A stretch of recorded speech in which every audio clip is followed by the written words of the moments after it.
Welcome back to another episode of the On the Sideline podcast with Jackson and Kyle. I am Jackson, and I'm joined here, as always, by the man who still isn't sure if a Seahawk is a real bird or not. Kyle, how are you doing?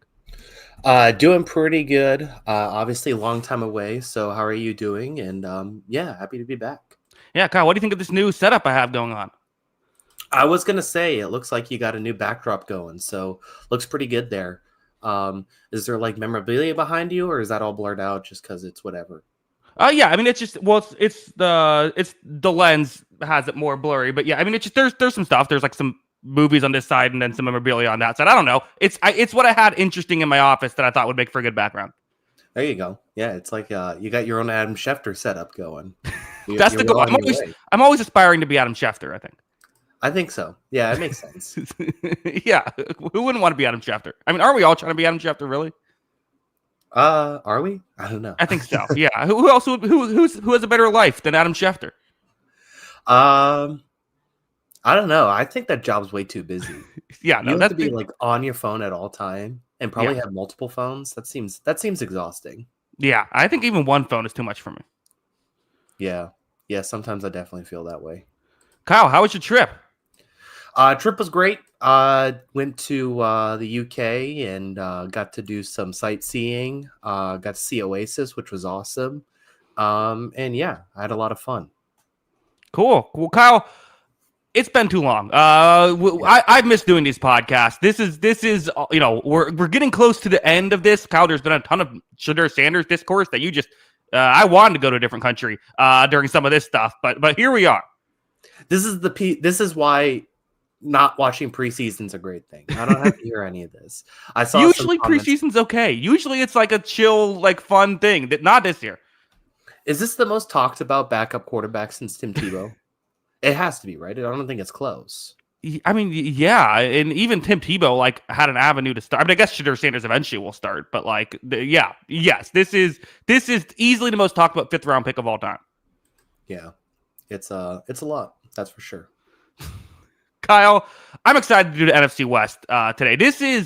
We've had some divisions that feel like it's, we're just going through the motions with who's going to be, in these rankings. This feels like a wide open division. I think you can make an argument for all 4 of these teams winning the division. Where did you have them ranking in your overall division rankings?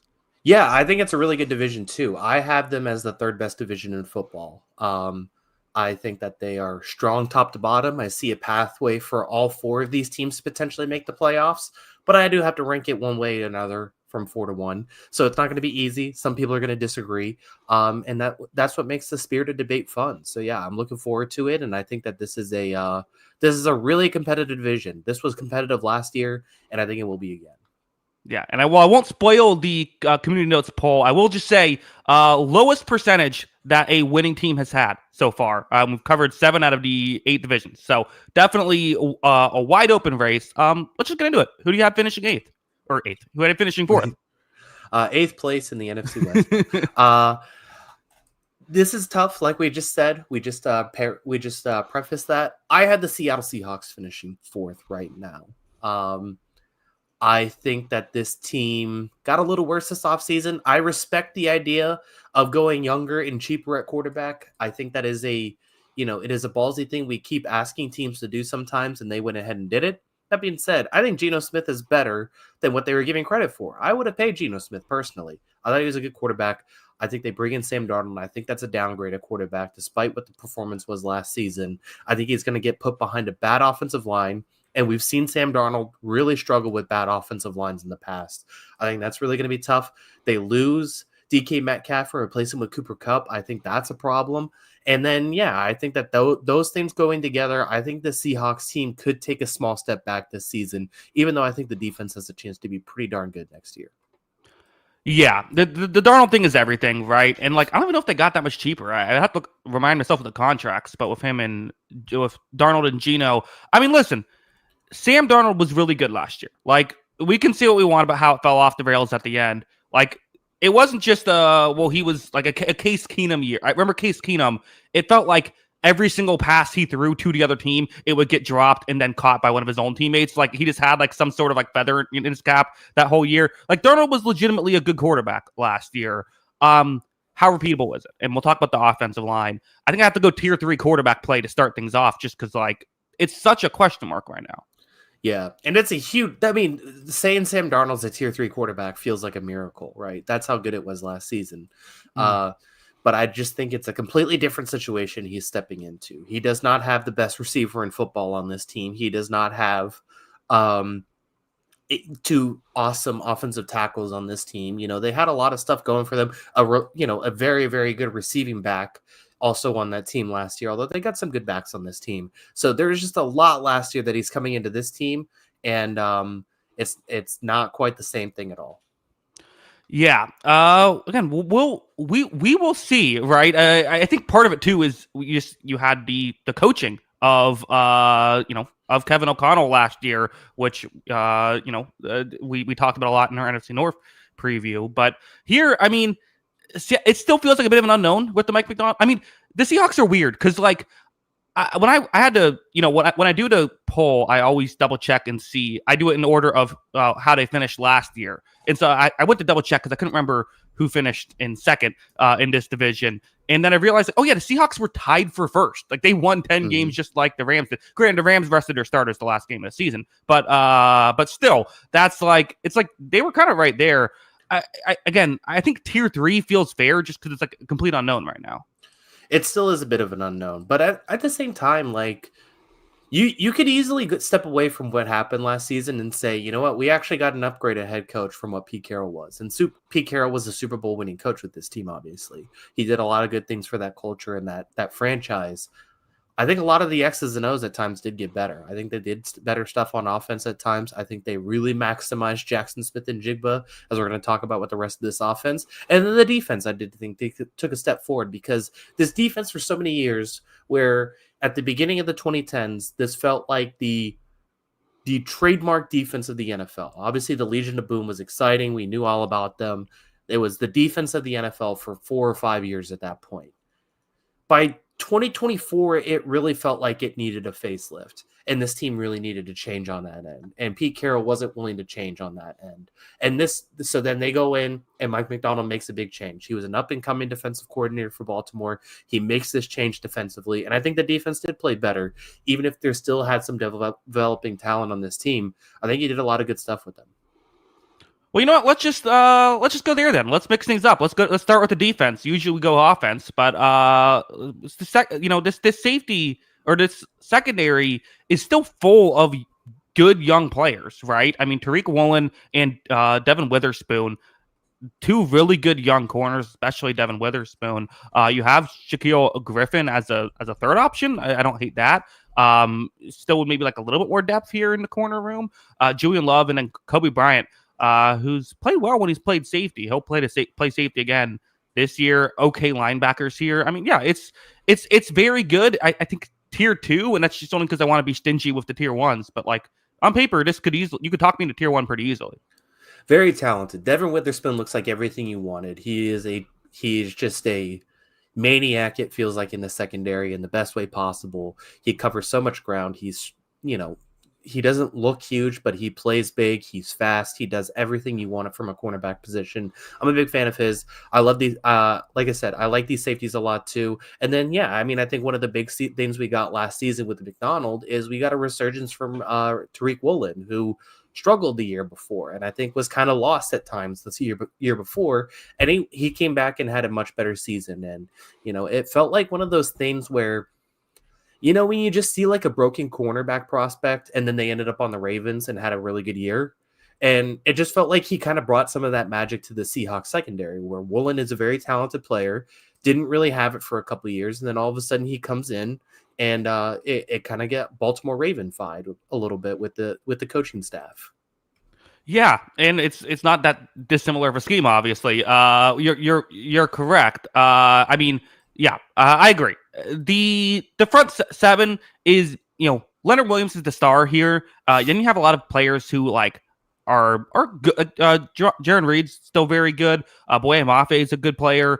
You didn't have, I guess, Derek Hall is in the mix at the edge rush position. I want to see more out of Byron Murphy the second this year. So, it's not a loaded front seven. It really isn't. You have some stars that Mhm. make things okay, but I think as of right now, I'm going tier 3 run defense and tier 4 pass rush. Yeah, I mean, it's just going to be one of those things. Obviously, Demarcus Lawrence got hurt last year, but we really haven't seen a good Demarcus Lawrence since what, 2022 maybe, and that's even optimistic. Mm-hmm. So like, can they kind of like, can they maximize him again and get like, you're not going to get a like peak DeMarcus Lawrence season, but can they do like a Von Miller thing where they just get a few good snaps out of him per game and really try and maximize his pass rush opportunities? Because they're going to need something there, because they definitely are lacking the pass rush beyond Leonard Williams. And yeah, I mean, I'm still optimistic about Byron Murphy the second. I think he's a really talented player in college. I give defensive tackles, nose tackles, almost more leniency than any other position as far as rookies go. And I think he's going to get better with time. So if you can get anything out of DeMarcus Lawrence, Derek Hall, any of those pass rushers, and then pair that with Leonard Williams, I think you have something brewing there, but it's still going to take a little bit of time. Yeah, I agree. Let's switch over to offense now with you want to go to let's do the weapons first. So losing DK Metcalf, I think hurts. We can discuss how good or bad he is, but that's still something that hurts. They do still have your guy, Jackson Smith and Jigba, along with Cooper Kupp, which I'm kind of interested in how that's just going to work. Of like, those are two guys who are primarily slot players, which I guess you can run 4 wide receiver sets and do it that way. But I'm just interested in seeing, again, I think they both have shown they can win on the outside. That's just not where we usually see them. So interesting how that goes. You have Marquez Valdes-Scantling in the mix. There's not a ton of like, other stuff here. In fact, it looks like a 5th round and a 7th round wide receiver might be getting some significant playing time here. Don't love the depth, although, and even tight ends. I mean, AJ Barner, Eric Salbert, is Elijah Arroyo is coming in as a rookie. I mean, there's not a ton of depth here. And again, I like Jackson Smith and Jigba. I don't know. I don't love this receiver. I'm going to go tier 4. I mean, I don't know what I'm getting out of Cooper Kupp. I like Jackson Smith and Jigba, but it feels like that's really kind of it right now. Yeah, it really is it. And that's one of the things I really didn't like about this offseason. I understand the aspect. At the end of the day, I understood letting Tyler Lockett go because I'm not really sure how an offense works with Smith and Jigba, Cooper Kupp, and Tyler Lockett. They all just kind of feel like they do similar things in different ways. I think Smith and Jigba's a star in the making. I think he's an absolute stud. And we've still seen Cooper Kupp on his day, even at this stage of his career, having pretty good games. And I wouldn't be surprised if there's a little bit of a resurgence. But it's just not the same caliber of quarterback he's working with as Matthew Stafford. So I think those are the big things. We saw, I mean, honestly, probably the best ball of Marquez Valdes-Scantling's career last season, which is still hilarious to me that he couldn't figure it out with Aaron Rodgers or Patrick Mahomes, but with Derek Carr, he looked like a stud. So can you, it wasn't even Derek Carr. I'm trying to remember. I think it was in the spurts. Okay. Yeah. Gotcha. I wasn't sure if that was after Carr got injured. Yeah. I think he was still starting. I'd have to. Anyway, go ahead. Yeah. I interrupted you. No, you're good. But yeah, it's just like, maybe he provides a little bit of something on the outside and that's what you're looking for and that's enough. But yeah, it is definitely going to be interesting because what I don't want to happen is like Smith and Jigba is asked to do things that he's not as good at. When I think he's operating the slot and dominating the middle of the field, he's as good as anybody in that spot. So I think he's an absolute star and I want him being in his best position rather than catering to your lack of receivers elsewhere. For running backs, you have Kenneth Walker III, Zach Charbonnet. Both effective. Both have had great games in this league. I think for Kenneth Walker, I know he got injured last year. He also just didn't have a ton of, the numbers weren't what you want them to be. I think he had a great rookie year. It kind of hasn't fully lived up to the hype since then. And Jack Charbonnet is good. I don't know. It's tier 3. It's not bad, but I don't know if it's great either. Yeah, I mean it's a lot of investment for 2 guys that seem like okay, right? Mm-hmm. I think that's the biggest problem. Like you spent 2nd round pick, I think, on both of these guys, and they're both fine. But yeah, neither one of those guys moved me. I think the skill positions here definitely took a step back this season. Yeah, which is part of the Sam Darnold thing, right? Of like you went from this great situation to maybe not a great offensive situation, and let's finish off with the offensive line. Big Charles Cross fan. I think he's gotten better every year he's been in the league. He was obviously a high first round pick, and he's lived up to the billing at this point. Abraham Lucas he's in the like Andrew Wiley mode of like, if he's your worst offensive lineman, fine. Like, he's not a bad player. He's just not someone you want as like a star or anything like that. As for the interior, they drafted Gray Zabel in the first round. They hope he can bring something big, kind of big, high risk, high reward type guy. Seems like he checks all the boxes, but hasn't played at too high of a level of competition. So we'll see how that goes. You also have Oluwatimi. Oh, look at you, Kyle. There you go. He's solid. He's looked fine in the small sample size that we've seen at center with him. How do you know his name? How'd you get that? I honestly am guessing, but I would guess Oluwatimi. Oh, okay. Well, you fooled me. Yeah, I'm convincing. You just gotta say it with conviction. Yeah. Kyle, I have a feeling most of our listeners would not be correcting me if I said it wrong. Yeah, that's fair. Maybe not. Anthony Bradford seems to be the other guard. It's a tough interior situation when the highlight is a rookie, right? Like, that's usually not what you want. Not a very good interior. Abraham Lucas isn't spectacular and also coming off an injury. Like Charles Cross, I don't know. It's tier 4. It's not the worst in the league, but it's probably bottom 10. Yeah, it's not a great situation when you have one good offensive lineman and 4 pretty bad offensive linemen, at least we would project right now. At least like Charles Cross, you could say, that like when you compare this to San Francisco, who we'll talk about shortly, it's like, yeah, Trent Williams makes up a lot of things, right? Charles Cross is good. He's not Trent Williams, though. He's not making up for a lot of this. This had the highest pressure rate in the league, which is also your biggest concern with Darnold because he is just someone historically who is not good under pressure. That is, I mean, most quarterbacks aren't, but he is historically much, much worse under pressure than most even average quarterbacks. So that is a big thing. And then, like you said, the Gray Zabel thing, I like the draft pick. I like the risk there. That being said, he's going from FCS to the NFL in his first year. There's probably going to be a pretty steep learning curve there for him, for sure. Yeah. So ultimately, there are things to like about this Seahawks team, including their potential. This is the year of the time for potential, the time for saying everything's going to work out and my team's going to be awesome, right? And if everything works out, the Seahawks can be really good. If Darnold is last year Sam Darnold, if Cooper Kupp can have a resurgence, things can work out. Kyle, I just don't know if that's going to happen right here. I think, I don't know. Excuse me, I'm about to sneeze, so I'm trying to get through the sentence. I feel 8-9 feels right for the Seahawks. 8-9 feels right, and honestly, I could see it being a little bit lower, like 7-6 wins too. If you were to predict right now, Sam Darnold having as good of a season last year, a better season than last year, or a worse season than last year, what would you predict? I mean, I think you have to predict worse, right? Like, last year's his career year. And that would probably mean the Seahawks are getting worse. Because I think Geno Smith was almost as good as him last year, even though there were a few interceptions, all that kind of stuff. I think in this situation, I think Geno Smith did really well given the circumstances of he was constantly under pressure with that team last year. This team is just it's not equipped to handle a quarterback that can't handle those situations. I think people would push back a little bit just because of Geno Smith's box score stats, which, we're not a huge box score stats podcast, but the numbers definitely were better for Darnold. I don't disagree. I think there is similarities. I guess the one thing people would push back on as well is, hey, this team won 10 games last year. There's now more cohesion, in the secondary. These guys have played the scheme for another year. Isn't it possible that their defense is good enough that they can, even improve upon last year?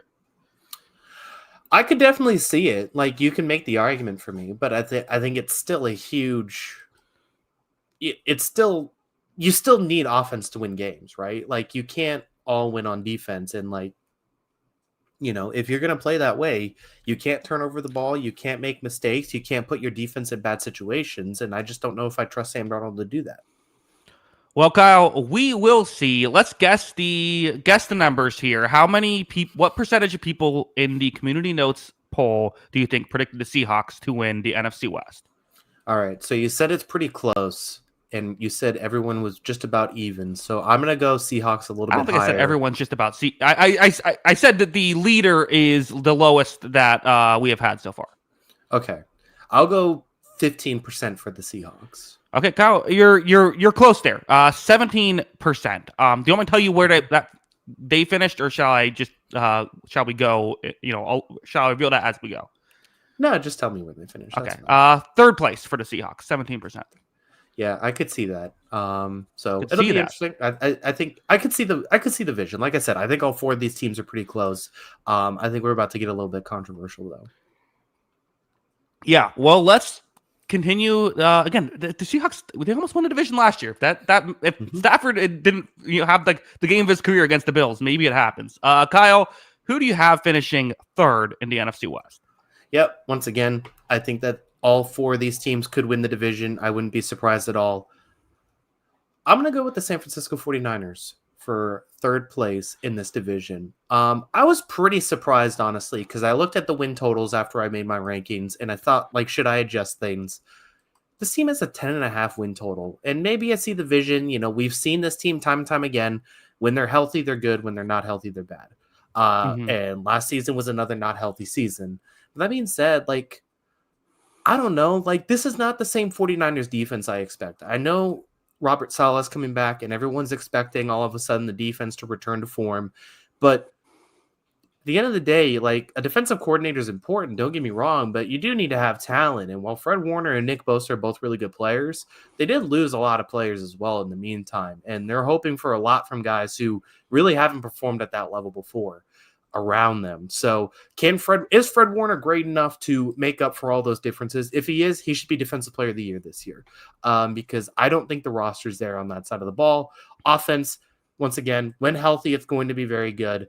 McCaffrey, Ayuk, Juwan Jennings, Ricky Pearsall, George Kittle, Kyle Juszczyk, Brock Purdy was good enough last season, and Trent Williams, of course, obviously on the offensive line. All elite, a lot of elite players on that offense. They got to stay healthy. And so I got the 49ers going to third this season. I think they still have a lot of issues. They're very fascinating, this 49ers team. Last year they had 79% of people predicted the 49ers to win their division last season. That would be that's more than any of our polls, more than the leader of any of the polls have had this year. People were very high on them, obviously coming off the Super Bowl near victory. Last year, things go off the rails. Let's talk. I mean, first off, I don't think I'll get pushback here. Kyle Shanahan's still a tier 1 head coach for me. I know he does have his haters out there, but like, I don't know. This guy's X's and O's are still among the best I've ever seen. Very good head coach. And I think that even if you have some critiques, like tier 1 still feels fair. There's no head coach that you can't criticize a little bit. The Brock Purdy thing, I like Brock Purdy. I felt like he was a tier 2 quarterback when some people were trying to say he was a tier 1 quarterback 2 years ago. And now I still feel like he's a tier 2 quarterback when people are trying to say he's like a tier 3 or 4 quarterback this year. I think that, again, I think that he played pretty well his first year, and because of his first full year, and because of the situation around him, he looked amazing. I think he played pretty well last year, and because of the situation around him, he looked only okay. I think that he's pretty good. Yeah, it's just funny to me. Like, we're viewed as the crazy ones for basically staying with the same consistent take the whole time. But then you get like the first take people of the world who are like saying Brock Purdy should be an MVP candidate one year when he's like pretty good. And then like when he's like fine, it's like, oh, he was overrated and shouldn't get paid. So, it's okay to like kind of say, hey, this is kind of is who he is. Like, I think he's a good player. But yeah, I mean, I think they're going to ask for more of him this season because he got paid for it. They still have some issues with their weapons. Brandon Ayuk, as we're going to talk about receivers, isn't back till maybe week 6, I think is what I saw the report. So yeah, he's going to have to step up and be kind of he has to play like a tier 2 guy, I think, for this offense to be maximized, because this isn't the same thing as the Super Bowl teams. They didn't have they don't have the talent across the board that they have in the past, even though there are still a lot of really good players in this team. Right. They don't have, Deebo Samuel anymore, who, again, has not been the Deebo Samuel that we think of past couple of years, but still, they don't have that. Let's get into the weapons room. I mean, you have Brandon Ayuk, who you mentioned. I don't know what to make of him. I don't know what's going to happen. And I think that the people who are predicting the 49ers to have a very good year this year are essentially just assuming everything works out, right? You know, Kittle's going to be awesome. You're assuming Brandon Ayuk can be good. You're assuming Ricky Pearsall can end up being a nice player, which could happen. I didn't think he was like outstanding as a rookie. He showed some flashes, also got shot. So like, I don't blame him for not looking outstanding as a rookie, but like, I still need to see it first. Juwan Jennings did play really well. They even added Russell Gage in the mix, who seems like he's like built to play that scheme. So like, I don't know. It's the Brandon Ayuk thing is such a question mark for me. Tier 3 feels fair for the receiving room right now. I was going to do tier 4, but I just feel like there's enough potential here that like if everything hits, it might be tier 1. So I'll at least go tier 3. I think that's probably fair. Like George Kittle is still a fantastic tight end, one of the best in the league. I'm a huge Juwan Jennings fan. Even before his like breakout season last year, it just felt like he makes every big catch for this team at times. I think he's just awesome in that regard. I like him a lot. Look, if you were a Ricky Pearsall believer in college and probably last year, you're looking at those 3 games he was amazing and saying this is the guy he's going to be. And I'll give you the credit. Like you said, he got shot last year. I think he deserves almost more benefit of the doubt than any player who was a rookie last season. As far as I'm aware, I haven't checked the notes. Nobody else I'm aware of that was a rookie playing last year got shot. So, that feels important. But yeah, so I see the vision there. I think there's potential he's really good. But like you said, I'm still a Brandon Ayuk believer. I think he's elite when he's healthy. But he's not healthy right now. He's not back till week 6. So the rest of these guys, like you said, there is potential there, but they have to survive until Ayuk comes back, their number 1 guy. And that there's just not a lot of receiving rooms that could really afford to lose a player like that when he's and then still kind of stay the course. Yeah, we'll see. Again, and again, it's better to miss the first 6 weeks than the last 6 weeks. If you can, get back to your spot, maybe you can just get into the playoffs and good things can happen. Running back room, weirdly, they have multiple players who have been shot on their team because they added Brian Robinson Jr. today. Obviously, Christian McCaffrey will be the starter, who's also weirdly like the one healthy guy. That's not usually what happens with Christian McCaffrey. You do have Isaac Guerrero as a third back. I mean, again, on paper, Christian McCaffrey with Brian Robinson Jr. as a change of pace back, that's not tier 1. That might be the best in the league this year. But are we getting 17 games of Christian McCaffrey? The question fantasy football owners have been saying all offseason. Kyle, I'm going to stick with tier 2 for now just because of the injury scare stuff. Just could it happen? Yeah. I mean, it changes everything in this offense, right? Like, we mentioned the receiving room too, but like, Christian McCaffrey solves a lot of those issues because he can catch the ball so well at the backfield. Yeah. And like that solves that. And it also, adds to the running game. I mean, he is that talented of a player when he's healthy, but I think one of the things you're talking about with the 49ers is, McCaffrey, he's still under 30, but he is 29, which, is close to the shelf life of a running back. And he's not like Derrick Henry big, even though he, at his best was really, really good. Can he keep it going at 29? You're relying on a lot of aging talent on this team. Yeah. The one thing I'll say is maybe an underrated offensive line if everything works out. Trent Williams he's still producing, although you almost wonder if he's in like the Tyron Smith area of his career where he's going to play really good but miss like 4 games a year, right? Like, is that where he's at? Colton McKivitz actually had a pretty good year last year. You also have Dominic Pooney as a guard, Jake Brendel, who's a fine center, and then for the other guard, you have Ben Barch, who is we will see with I don't know if they're. I mean, I'm trying. We'll see how that goes. And I haven't even fully been checking in if he's actually going to be the starter, but that's what it's slated here. 4th round pick from a few years ago, hasn't shown much. Don't love that, but you could deal with 4 out of 5 if everything works out. Still some question marks still, but I think like tier 3 offensive line feels okay. It is definitely a house of cards, but like I don't think it's crazy. This could be pretty good. Yeah, it's definitely not crazy. And when your worst guy's playing next to Trent Williams, it's going to make things a lot easier too. So he is that good. I mean, he's a Hall of Famer. He's Oh yeah. probably first ballot Hall of Famer. Mm-hmm. He is that talented of a left tackle, but he is 37. Right. And 37-year-olds get hurt. They wear down more. And also that is a very physically demanding position. So it's just not like a guaranteed thing he's going to be out there. So like that is also the scare I think you're looking at for the 49ers is like they managed to survive last year at times without Trent Williams. Like you said, Pooney coming in and being really good as a rookie really fixed a lot of those issues and help boost this offensive line a little bit. But it's still very much a Trent Williams dependent offensive line to be good, I think. I think it's below average if he's not out there. Yeah. Let's go to the defense now, Kyle, because you kind of talked about that earlier. This secondary is fascinating to me. So you have Renardo Green, who came in, played over 600 snaps as a rookie last year and looked pretty good. Second round pick. Is someone who I feel like you can, if you're a 49ers fan, you feel like you can at least trust to be okay, which is kind of what De'Mondre Lenoir has been for most of his career. Did have a good year 2 years ago. Mostly has been like a solid number 2 corner, but this is just always the thing, right? Is you see this time and time again. You have a good number 2 corner. Now you're asking them to play number 1 corner minutes, so to speak, and it's harder to do. Safeties, I just don't. I mean, J.R. Brown's fine. Jason Pinnock might be the other guy. You also have Malik Mustafa here. I don't know. I mean, this is on paper not spectacular.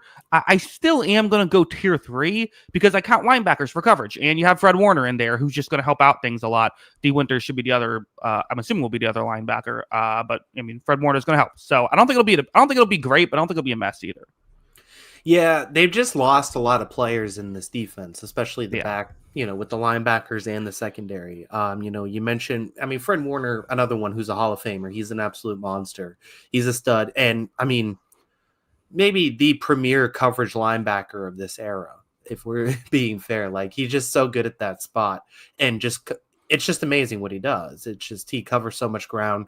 He can cover running backs, tight ends, slot receivers, honestly. Like, he's just so good at all of it almost. It's amazing. But at the same time, like you said, Renardo Green had a very good first season. He was really fun at Florida State too. He's a player I think I'd be pretty excited about. But this is a team that had Dre Greenlaw, Charvarius Ward, and Talanoa Hufanga. I know a couple of those guys got hurt last season, but those are still pretty premier players. And obviously the Charvarius Ward thing didn't work out last year for a lot of off the field reasons too. But like, those are still guys that you were relying on last season that were good in the past. And, now they're not there. And, you're banking on a lot of internal development and Robert Saleh figuring this out with less talented players. Yeah.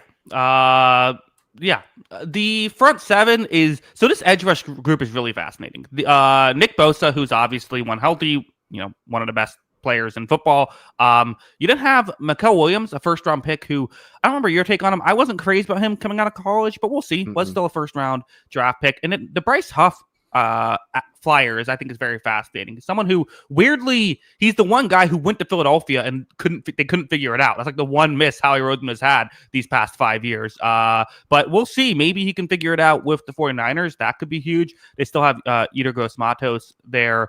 I think it's like a tier 2 pass rush with those guys, mostly with Nick Bosa just being in theory, a 1,000 snap player if he can stay healthy. The interior, though, they drafted like CJ West to try and be a guy who can help with that interior. Also, Alfred Collins in the second round. So, a couple of rookies might get significant playing time in this interior, and that makes it look a little better because Evan Anderson, Jordan Elliott, they needed help there basically. Yeah. So I don't know.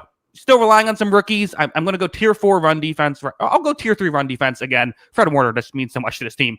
He can bump them up a tier in both positions. And then tier 2 pass rush.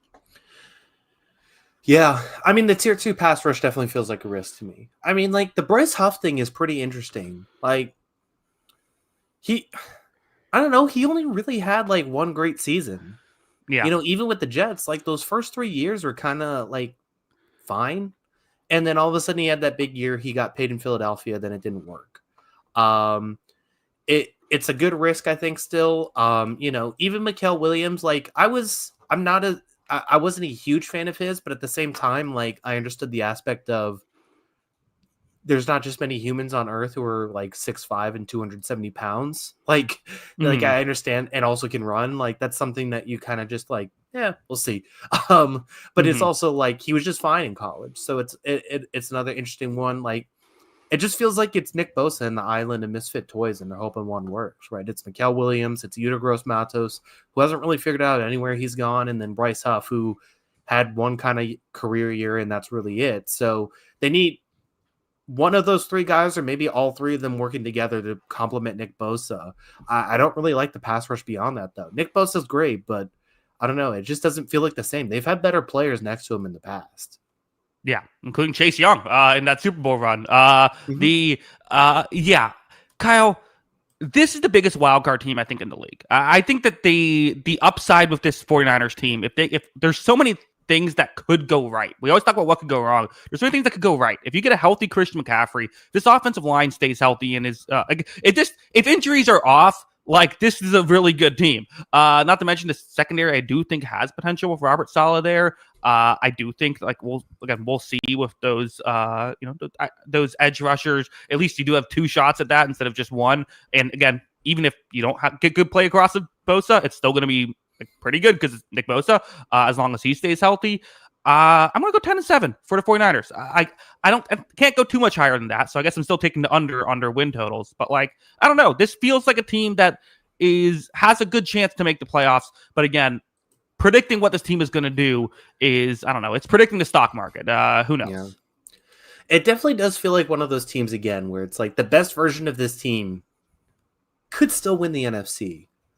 Mm-hmm. But I don't know. Like, I just feel like personally, I don't know how many times we've seen a team trend down so aggressively and then all of a sudden fix it and like have its run. Like, I guess maybe you like, yeah, I'm struggling to see the vision there. Like, it just feels like this team missed its chance.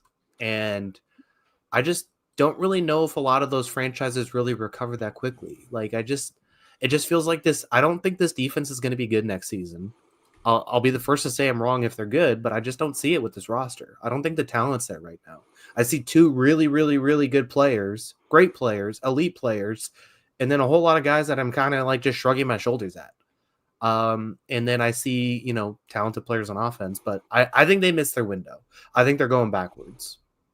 Interesting. I mean, I'll use this as the comparison. 2019, they make the Super Bowl, lose to the Kansas City Chiefs, right? That's Patrick Mahomes' first ring. They then go 6-10 the following year. They're riddled with injuries in 2020. And then the following year they end up going 10-7, but beating the Cowboys, then upsetting the Packers, and going to the conference championship game. I think maybe like that could happen this year. I agree that I don't really see this. I think for this team to be a championship contender again, a lot has to go right. But I think that just only some stuff has to go right for this team to be back in the mix in the playoffs. And again, they actually do tend to do pretty well in the playoffs when they're not in the actual Super Bowl itself. Yeah. I mean, I see the vision, but at the same time, like, they paid the quarterback too. Like a lot of this roster is getting worse because of that situation. And maybe Brock Purdy is pretty good. Like we said, I think Brock Purdy's fine. But you now paid him to the point to where you're going to lose players on this team. And, I see a vision. I see a scenario where this is just going slowly and slowly downhill. And you can't right the ship at that point. Yeah. Well, we will see. Kyle, guess the percentage of people that predict the 49ers to win the NFC West. So the first one was third at 17%. I'm going to go 25%.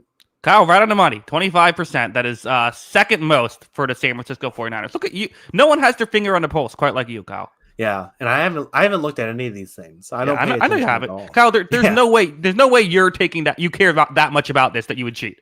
Yeah, that's true. Everyone knows that you're being honest. Yeah. So, listen, I'm a man of the people. That's what it is. Yes, definitely man of the people, Kyle. Kyle. Well, two teams left. Two teams that were at times fighting for the NFC West. Do you have the reigning champs, the Rams, winning, or the Cardinals? Who do you have finishing second in the NFC West this upcoming year? This is my team this year. This is my NFC team this year. I'm following this team. I'm all in. They're making the playoffs this year. They are America's team, I may say. They are our team in the desert. They are out west. The Arizona Cardinals are making the playoffs. We will rejoice. We have talent on offense. We have talent on defense now. We have a coaching staff that doesn't seem like it wants to get in its own way. Let's go. Get the Cardinals in the playoffs here. We're getting a Kyler Murray resurgence season. Marvin Harrison Jr. breakout year 2. We got an elite tight end in Trade McBride. The most underrated player in the league in James Conner at running back. The touchdown machine. We got an improved offensive line with Jonah Williams healthy. We got Josh Sweat, the big money free agent signing. Dalvin Tomlinson and Calais Campbell, my guys at defensive tackle. We are making the playoffs this year. Give me the 10-7, 11-6, potentially Arizona Cardinals making a run at this thing. I'm in. Kyle, I like this. I like this take. I don't know why you were speaking as though you're like one of those like first take guys of like, this is what's gonna happen. But if I'm gonna give a hot take, I have to do it. Yeah, you have to. You need to yell more though. The volume was not. It was like it's like you're Stephen A. Smith in a library is what that was.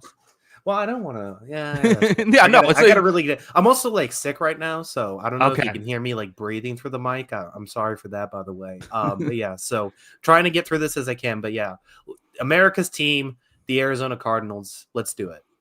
Yeah. Okay. Well, I don't fully get the America's team. I also realized you said a team in the desert out west, and I said, oh yes, the Cardinals. And I realized I guess you could argue that's both of these two teams, but I feel like one is really the desert. The other is I don't think LA doesn't count as a desert, right? LA's not a desert. No. Yeah, I mean they're surrounded by desert, but they're more of a. I'm trying to think of the word. If someone in LA wants to define what it is for me, it's like a oasis in the middle of the desert sort of thing. Yeah, Kyle. You are Jonathan Gannon's number one fan. Famously, you were very low on the signing when it happened, but it's worked well. I liked what Jonathan Gannon has done. I'm going to go tier 3 head coach. And you know what? Tier 2 quarterback play. Kyler Murray, one of the most underrated quarterbacks in the league, I think, right now. Yes, if you watch him on his worst day, it's not great. But I don't know. I just feel like we got a full healthy season of him. The good outweighed the bad. Still too much inconsistency, but I still feel like he's maybe low tier 2, but I really like what I saw from him last year. Yeah, I agree with both of those. Like Jonathan Gannon, obviously I was not optimistic over those Eagles playoff performances when he was a defensive coordinator, but he came in and he's done a pretty good job with this team. I think he's managed to like get the best out of the players, and even when they haven't had the most talent, it seems like they play their ass off, and he is not as like rah-rah as a guy like Dan Campbell, but it kind of feels like a similar situation where he's just kind of trying to change this franchise and make it more exciting and getting the players to buy in and all that kind of stuff. Granted, this team hasn't had nearly the same sort of demise as the Lions historically, so it's not that bad of a situation, but I do think he is trying to get this team to turn around in this franchise, even if it's slow. The big thing is though, he's done the first job. He's got them playing more competitively, and that's what you want the first thing to be done. The second job is now making them a playoff team, and then eventually maybe even higher than that. Can he do that? I think that is going to be the question. But if he can make that next step, he's going to be a very good head coach. Yeah. And honestly, the Cardinals aren't that far off from what the Lions have been historically. Like outside of that one Kurt Warner miracle run, like it's not. Yeah. I mean, this is definitely not the franchise other teams are trying to aspire to be. Yeah, I mean that's fair. I was being fair because they had made a Super Bowl like this century. Yeah, it's far off in the sense that like someone who's poor in America is doing better than someone starving on a deserted island. Yeah, yeah, that's fair. Yeah, it's still right. This is fascinating. I don't know what is the Kyler Murray thing. It feels like he's like, am I crazy? Like I thought this was pretty good last year. He was, but yeah, I mean, it is fair to say that the lowlights were really bad, and that was the frustrating thing. And I mean, I think the biggest problem you had, if you're probably a Kyler Murray hater or a Cardinals fan from last year, is it felt like the biggest games were where he was most frustrated. He was absolutely amazing in that Bills game that they almost won, week 1. He had some awesome games throughout the year. But then, yeah, I mean, you look at, this season was defined by those 2 Seahawks games. And in those 2 games, I don't think Kyler Murray was good enough. Let's talk weapons. James Conner, you already mentioned him. James Conner with Trey Benson as a change of pace back. That's just annoying to have to deal with. That's going to wear you out over the course of a game. That's tier 2 for me. And then the receiving room. I mean, again, the thing is, like, you have to. It's similar to how we always talk about the Chiefs for the longest time, where it's like their number one option is Travis Kelce. So, like, don't look at their number one receiver as though they're the number one receiver. Trey McBride is the number one receiver, even though he plays tight end. That makes Marvin Harrison Jr. a pretty solid number 2 guy. Michael Wilson's done all right. I mean, you have Greg Dortch in there as well. So you want to see a year 2 jump from Marvin Harrison Jr., I think, but he's a fine player. I think he just hasn't lived up to the hype as of right yet. So I still like this weapons room enough. I think everyone plays their role. So I'll still go tier 3 for the receiving options. Yeah. The Marvin Harrison thing is so funny. Like, I do think that they need to work some things out and get on the same page. Mm-hmm. And, like, there is some times where it felt like Marvin Harrison was doing something and Kyler Murray was looking for something else. I think that's going to work itself out. But at the same time, like, if you just said, hey, a rookie wide receiver had 62 catches, 885 yards, 14 yards per catch, 8 touchdowns, like, and 43 first downs that mixed into there, you're probably saying that's a really good player. Like, that's a really optimistic player for the future. But he had such high expectations that all of a sudden it's like, oh, that was really frustrating. Like, I think it's almost one of those, it's the rare instance where I think you need to look at the raw numbers more and be like, no, this guy was pretty good. It's just, he wasn't the elite guy we were expecting day one, and that's not fair to him. I think he's on the track to being a very good player. So I like him. I like Zay Jones as the number 3 guy, honestly. Michael Wilson too. You know, you got Trey McBride, who's an absolute monster at tight end. I love that group overall. Those 4 guys I think could really work. And you got James Conner, who I'm just a huge fan of. I mean, this guy is just Mr. Consistent at this point. In his what do we got here? 1, 2, 3, 4. In his 8 seasons of playing, he has 700 or more rushing yards, basically 4 yards per carry in 6 of those 8 years. He's got basically 8 to 10 touchdowns a year or more, even at times in all of those years. And it's just all reliable. It's boring. I get him in fantasy football every year because he's just glossed over because he's boring. And he's going to get a bunch of yards. He's going to get 4 yards per carry, and he's going to score a bunch of touchdowns. And he's good. Like, that just is what it is. Yeah, I agree. Yeah, and I think, you know, with the Marvin Harrison Jr. thing, it's like, listen, it doesn't matter when he was picked right now. All he is the player he is, and, like, that's how I'm evaluating this stuff. You know, again, would they rather have Malik Neighbors right now? Probably, but I think it's still, you know, it's okay. The offensive line now, to move over there, Paris Johnson Jr. had a very good year last year in year 2. You know, Jonah Williams, who's had the most inconsistent career, like, out of all offensive linemen ever. You also have Kelvin Beachum, though, who's had, like, the most consistent career out of offensive linemen. So you kind of have both ends of the spectrum that way for the tackles. We'll see exactly what happens. Evan Brown, Isaiah Adams, Hijay Froholt as the 3 interior guys. Again, solid across the board, even, maybe even leaning towards good for this stuff. I think that overall, I like this offensive line. If you got 5 guys who can play, and a little bit of depth here on top of it, like, you know, even like Will Hernandez has had good years in this league as a guard as well. Like, I don't know. Give me tier 2 for this offensive line.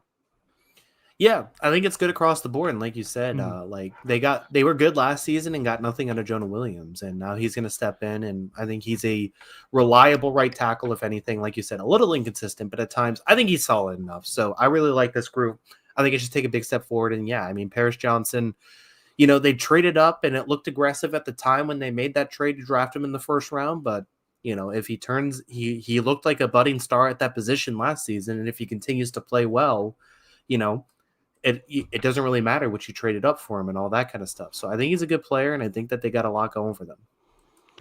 Let's get into the defense now. We're running a little long here, but that's okay. Let's start off with the secondary with the addition of Will Johnson, who, you know, had the injury concerns, fell back in the draft because of that. You also have Max Melton, who should be the starting corner across him. Garrett Wilson should play the third corner role with Jalen Thompson and Budda Baker as the safeties in this situation. I mean, Garrett Williams is PFF's third highest graded corner. Now, slot corners are always rated higher than outside corners for how that works, but that's still saying something. Max Melton, I think that you would, I don't think you loved what you got out of him last year. I think that's reasonable to say. It was a second-round pick. He's a young player. You still have Sean Murphy-Bunting also in the mix, so there's a little bit of depth there. Really love the safeties, like Will Johnson. There's just question marks here with this coverage unit. So with the two corners on the outside, and when your secondary has two question marks and they're both outside corners,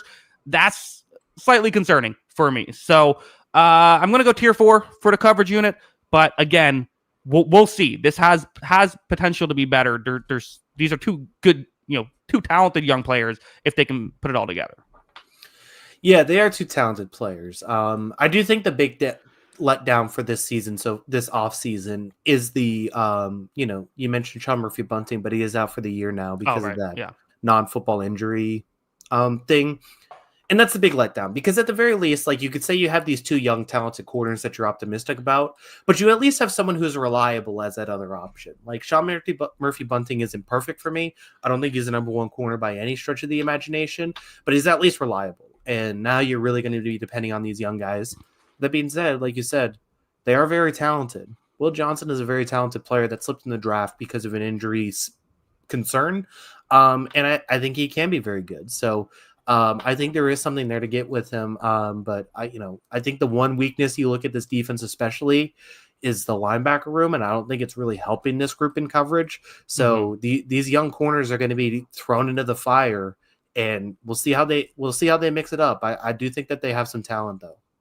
Yeah, I mean, if you're predicting this team to make the playoffs, this is how, right? You're saying that this secondary is going to work out. Mm-hmm.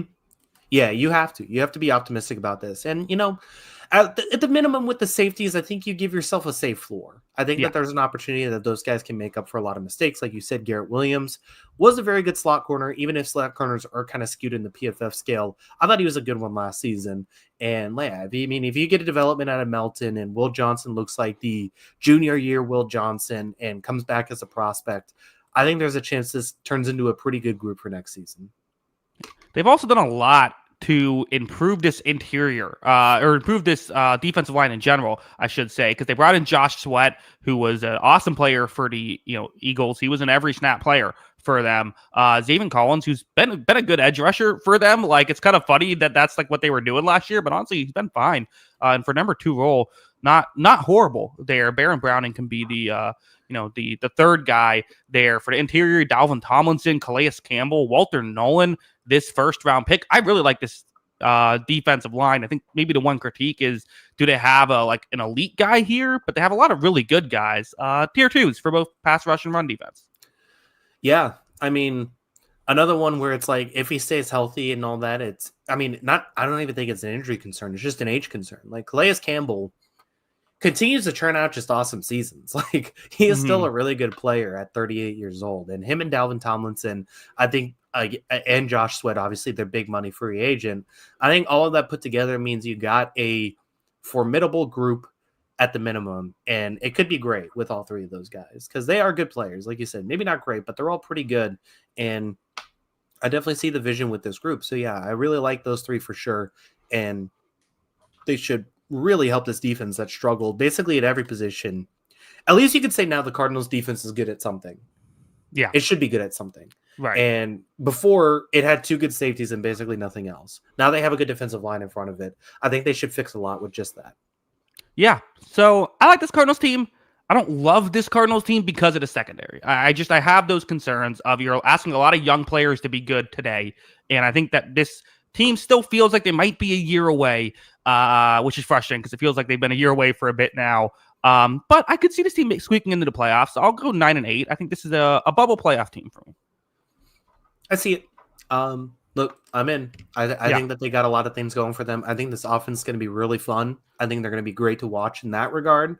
And maybe the defense again struggles, and they're still really fun to watch because the defense is going to give up a lot of points too. But there is a pathway to, I think, this defense being good next season. Maybe not good. I think there's a pathway to this defense being fine next season. And a fine defense with this offense can win a lot of games. I mean, I think there's a pathway for them to being good. If Max Milton and Will Johnson are both good, that's probably I could see that being like a top 10 defense. Yeah. I mean, I could see it too. Yeah, that's fair. I still have concerns about this linebacker because, like you said, you're moving Yeah. Zaven Collins a little bit further back potentially at linebacker when he was probably his best as an edge rusher. I mean, how you manage all that, I think, is going to be interesting. I mean, I don't play him a snap at linebacker. I think I just keep him at edge rusher at this point. I know that you don't. I know that now who plays linebacker, but I just feel like that's where he's at best. Yeah. It is, but they also brought in like a billion defensive That's linemen true. this year. Yeah, So it's that's just true. like You how could do play you him. manage that? Mhm. You could do what the Cowboys did with Micah Parsons for a bit, not with the trying to negotiate without an agent nearby, but the playing him multiple different positions. Maybe that's what you do. Yeah, yeah. You got to figure something out there. But yeah, I mean, in theory, for the contract, he'd probably want to play edge rusher. You're going to get paid more there. So Yeah, I mean, a decent edge rusher gets paid top tier linebacker money. yeah, yeah, exactly. So he's probably begging to play edge rusher. But yeah, I mean, Yeah. it'll be interesting. I'm very excited for this Cardinals team. We'll see how they look. Like I said, the defense is the big question mark. I just think at a minimum, this offense is going to be good, and I like that reliability. Yeah, I agree. I think this is a team that can beat anybody. Kyle, guess the poll. How many people agree with you, or I guess don't agree with you because you had a different team winning the NFC West? But how many people think that Cardinals that you are too low on the Cardinals and that they will actually win the NFC West? I guess it's obviously got to be the lowest team here, so I'm going to go with 13%. You're too high. 8%. I'll say that most disrespected team in the community notes poll. Only 8% have the Cardinals. That's surprising. Yeah, there's a bunch of haters here. Don't worry, Cardinals fans, I'm with you. You are my NFC team this season. I'm rooting for you. I can't wait to watch Week 1. Me and the Knolls, we're ready. We're doing this. We're making. Who do they play Week 1? I don't know. It doesn't matter. We're making the playoffs. Okay, let's see. They play the Saints. Oh, there you go. Yeah, 1-0. 1-0. I don't see a loss in the schedule. Saints and Panthers to start this year. Okay, well this week is gonna age well for 2 weeks, Kyle. Listen, they got the Titans mixed in there. I mean, this team, the Colts. This is the Knolls here. We're going to be 12-0 by the time we face a difficult opponent. That Tampa game, you better watch out. You're going to face the undefeated Arizona Cardinals, America's team, on November 30th. You better watch out. It's coming for you.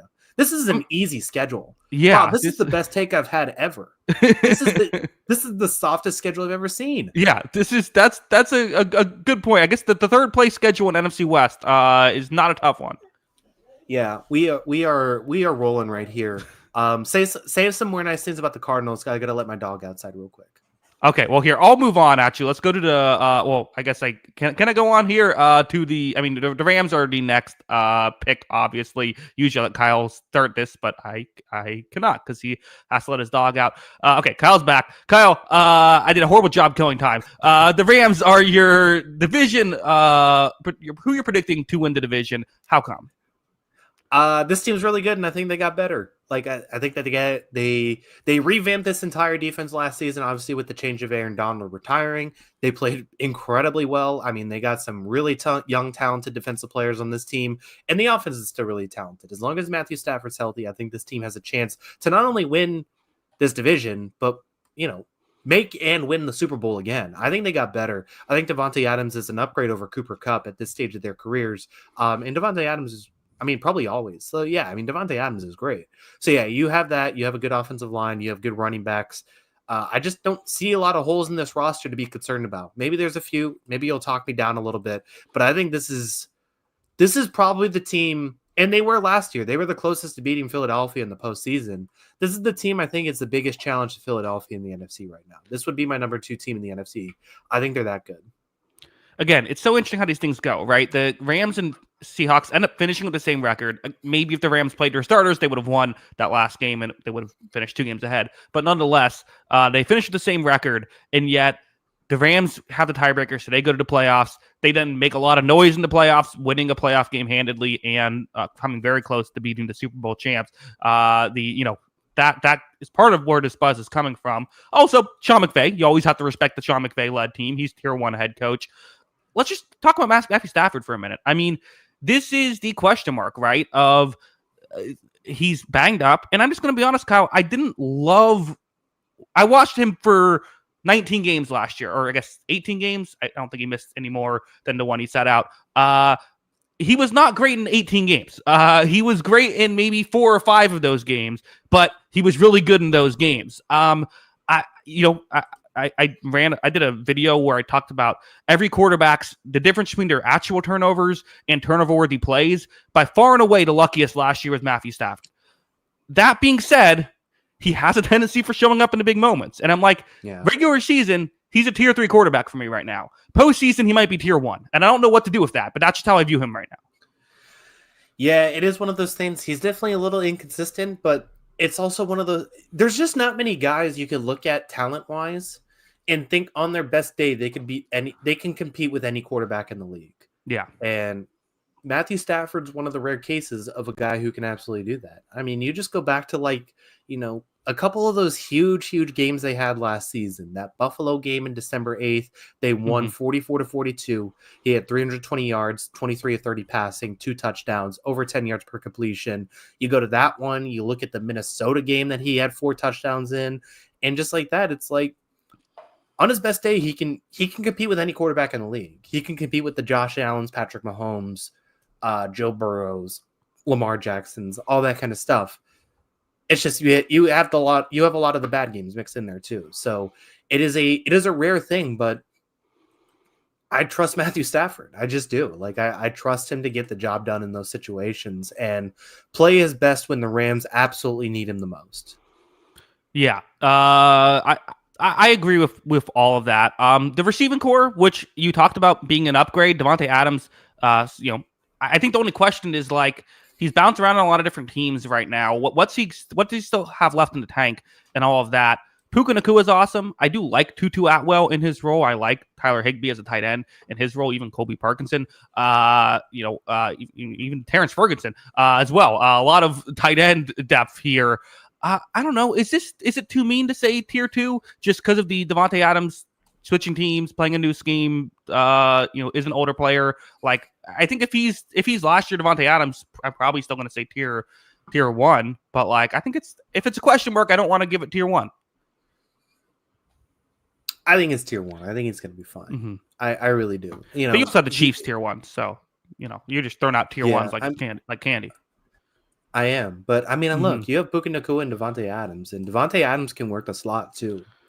He can do a lot of the same things that Cooper Kupp did. And look, he's going to step into this offense. I think he's going to be awesome. They have depth. We finally got a little bit of what Tutu Atwell could be as that third guy last season when they really needed him because they just could not stay healthy between Nacua and Kupp last year. They had those guys. They have, Jordan Whittington was everyone's preseason pick for the sleeper last year. He wasn't great, but maybe year 2, that's his time. You have Tyler Higbee, who's reliable on this team. There's a lot of pass catchers on this team that I'm excited about. And it starts with Nacua and Adams, who on their best are 2 top 20 receivers. And there's just not many teams that can say they have that. And this team has 3 to 4 other guys that you get excited about. Yeah. I mean, listen, I'm just saying I'm not sure if it's a top, tier 1, I consider top 5. There's a lot of good receiving rooms out there. I'm not sure if it's quite on Cincinnati's level, but it might be. Again, would you rather have Davante Adams or T. Higgins? Today I'd rather have T. Higgins, especially in a scheme I know he can play. He's a younger player. I'd rather have T. Higgins. Yeah, I guess that's fair. I don't know. I still think Davante Adams. I mean, they were both really good last I don't think there's a massive jump though, but I'd definitely rather have Jamar Chase than Puka Nacua, even though Puka Nacua is still really good. Yeah, that's fair. Yeah, I can't debate that one. Yeah. But you're correct. This is, again, we are splitting hairs here. This is a receiving core that's going to be very good and going to be well schemed up. Kyron Williams, I feel is the poster child for a running back who gets a lot of carries. So some people go crazy over. I think he's good. I think it's tier 3 running back room, with Blake Corum as a backup. I don't think it's anything crazy, but I don't know. There are people who like Kyron Williams. I mean, look, he's reliable. I think you can't hate on a guy who it is 2 years as a starter. Last year he was 5 yards per carry, or 2 years ago he was 5 yards per carry. This past season he was 4.1 yards per carry. He had over 1,100 yards both season, and he had 12 and 14 touchdowns, rushing, and that's also with 5 receiving touchdowns in the last 2 years. Those are all really good numbers. Sure, but my point is, if he gets a season-ending injury tomorrow, are you much more worried about how are you the Rams might not how much more worried about the Rams would you be? Yeah, I mean it's just a state of the running back position. For me. Exactly. That's all I mean. He's Yeah, I he's don't know. I don't know why. I think he's a good player. I don't know why I was negative, but yeah, like, yeah, that's just my yeah, take. yeah. It's just one of those things. Like, I guess let's put it this way: outside of McCaffrey when he's healthy, Barkley and Henry, does any running back actually move you that much that it changes things? Maybe you go James Jahmyr Conner. Gibbs, James Conner. Yeah, I do like James Conner. Uh, Maybe you go Jahmyr Gibbs, Bijan Bucky Robinson Irvin. sort of thing. But I mean, like even then, I don't even know if I put them with those top three guys. Bucky Irving. Travion Henderson. Hey, he's coming. Yeah, Better there's watch a out. number. Yeah, no, he again, nothing nothing to worry about with the running backs with the 49ers. Let's go to the offensive line. You have Alaric Jackson and Rob Havenstein for the two tackles. For the interior, Kevin Dotson, Steve Avila, and Coleman Shelton. Also, yeah, Bo Lemure as kind of a backup center there. Again, on paper, this should be really good. This is, I don't know. I'm struggling because like I don't know if they have like a superstar in the mix here, but like I'm in between tier 1 and tier 2. Kyle, where would you go?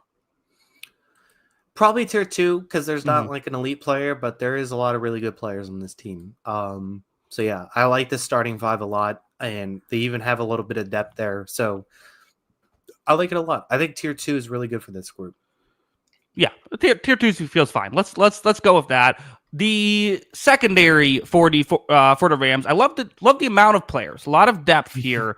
The players themselves, I'm not gonna say are horrible, but I have some question marks here. Ahkello Witherspoon, Darius Williams for the two starting corners, Quentin Lake as the nickel, Cam Curl, Cameron Kitchens. Again, the good news is they can kind of have an injury for any of these guys and withstand that. I still don't know if I love this either. So I don't see a scenario where the secondary is like bad last year, which at times it was bad early in the season, or excuse me, bad this year. It was at times bad last year, especially early in the year. And I think that's okay. Like, I don't think a secondary has to be awesome as long as it's okay. I think it's good when it's awesome. But like, I don't know. Like tier 3, does that just feel right when you have like 19 guys who are all right? Yeah, I think that's definitely fair. I mean, this team is definitely built on the strength of its front seven, which is fine if you have a good enough secondary to hold its own. And yeah, I think like none of these guys are amazing, like you said, but like even then, like the best version of Darius Williams is a really good player. You know, I think even Witherspoon at his best has been a pretty good player. I think Cam Curl at his best has been a pretty good player. You know, I haven't hated a lot of these guys when they played. It's just, you know, there's a lot of inconsistency with this group, but they're good enough for what they're doing with up front. Yeah, I mean, like the best version of Darius Williams is a pretty good player. The best version of J.C. Jackson is a pretty good player too. But like, when are we getting the best version of Darius Williams this year? Yeah, it's just you never know with him. It feels like he is one of those like up and down guys for sure. Yeah, we will see. Jared Verse is awesome. Borderline elite player as a rookie. You know, could end up winning a Defensive Player of the Year award before it's all said and done. Byron Young is the other edge. I think you'd still like some more edge stuff. They did draft Josiah Stewart in the 3rd round to try and help out with that.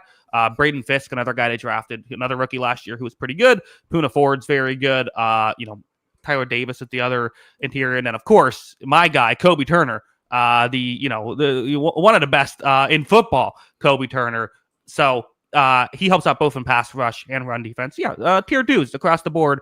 Like a little bit more depth here, but they do have a star on the interior and a star on the edge. Both those guys will get a good amount of snaps as well. I mean, they were both over 900 snaps last year if you include playoffs. So I mean, they'll be out there. They can play a lot. Yeah, Verse is a monster. Turner's a monster. Those two guys put together, I think, are really good. I'm a big Braden Fisk fan too. It just felt like, he's not a high pass rush win rate guy, but I think he's a good pass rusher. And I don't know, it's just I like those guys who just seem to come up with the big plays. And it just seems like when they needed a clutch play, Braden Fisk was in the mix. It wasn't always him, but it seems like when he wins, this defense wins a lot. And I think he could have a big year 2 leap. I think if he becomes a really good player with Verse and with Turner, I mean, you're looking at one of the best front sevens in the league right there.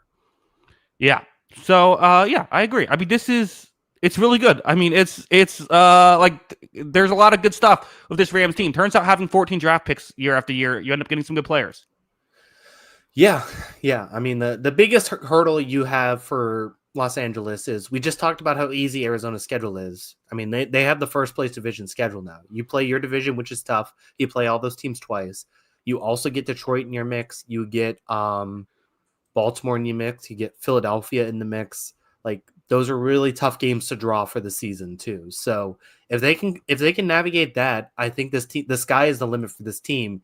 And as we saw last year, as long as they make the playoffs, Yeah. you're going to get the best version of Matthew Stafford in the playoffs more times than not. You're going to get the best version of Matthew Stafford in those big games. You're going to get the best version of Sean McVay in those big games, scheming up against those defenses. And they were giving Vic Fangio and that defense, which looked impenetrable at times. They gave that defense with Fangio and that talent around him.